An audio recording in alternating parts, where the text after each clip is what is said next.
All right, 84 through 87. This table shows the average low temperature in Fahrenheit recorded in Macon, Georgia and Charlotte, North Carolina over a 6-day period. What conclusion can be drawn from the data? So I see words like mean, median, interquartile range. So I'm going to go ahead and find the 5-number summary for Macon and for Charlotte. All right, so let's go clear all this out. Let's find it for Macon first. So 71, 72, 66, 69, 71, 73.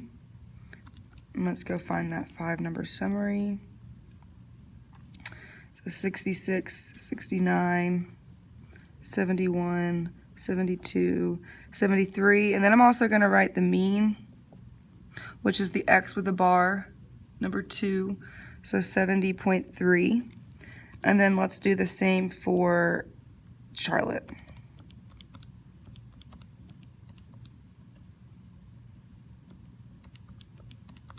Okay. My mean for Charlotte is 70.2. And then 64, 68, 70, 74, 75. So let's take that and let's run with it. All right. I remember IQR is Q3 minus Q1. So let's find those. So my IQR for Macon would be 72 minus 69, which is 3. And then for Charlotte, it would be 74 minus 68, which would be 6. All right.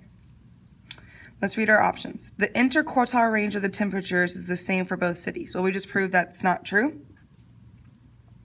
The lower quartile for the temperatures in Macon, so here's my lower quartile for Macon, is less than the lower quartile for the temperatures in Charlotte. Well, 69 is greater than 68, so that's not true. The mean and the median temperatures in Macon were higher than the mean and the median temperatures in Charlotte. Well, here's my mean, which is higher.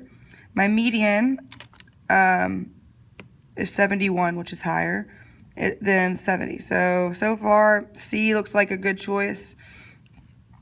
The upper quartile for temperatures in Charlotte, so here's my upper quartile, was less than the upper quartile for the temperatures in Macon. Well, no, it's actually greater than. So C is my option.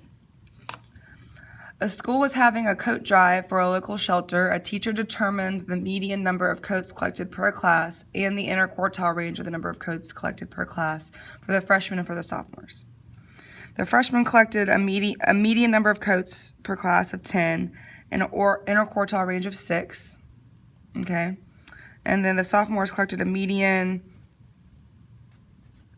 of 10, but an IQR of 4. What range of numbers includes the third quartile of coats collected for both freshman and sophomore class? Okay, so we got a lot of stuff to figure out. So this can be my Q1. If I know my IQR, right, it can be 4 minus 10, from 4 to 10, right? So it was 6, so anywhere from 4 to 10, so 6 less than my median. My Q3 can be anywhere from 10 to 16, because it can be 6 more. So let's do that for this one. So I can be anything from 4 less, so that would be 6 to 10, right? So 10 minus 4 is 6, so that's my range of Q1 values. My range of Q3 values is 10 to 14, because it can be 4 more. Again, my IQR is 4, my IQR is 6. So which range of numbers includes the third quartile for both the freshman and sophomore class? So we have 10 to 16 and we have 10 to 14. Well, this is included within this. 14 is included. So this right here would be our range for both. So C would be my option. Okay. All right, 86. Peter went bowling Monday to Friday 2 weeks in a row. He only bowled 1 game each time he went. He kept track of his scores below. What is the best explanation for why Peter's week 2 mean score was lower than week 1 mean score? Well, I can look up here and I can see all of these are in the 70s, right? And then down here, they're in the 70s except for this 64. Remember, outliers affect the mean. So that outlier right there this outlier is affecting the mean the most. So our option would be B, Peter had one very low score in week 2. 87, a science teacher recorded the pulse of each of the students in her class after the students had climbed a set of stairs. She displayed the results by class using the box plots shown. Which class generally had the higher pulse after climbing the stairs? All right, we're talking generally.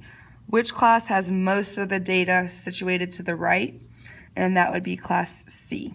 More of the data of this class is further to the right, further in the greater values than the other classes. Okay.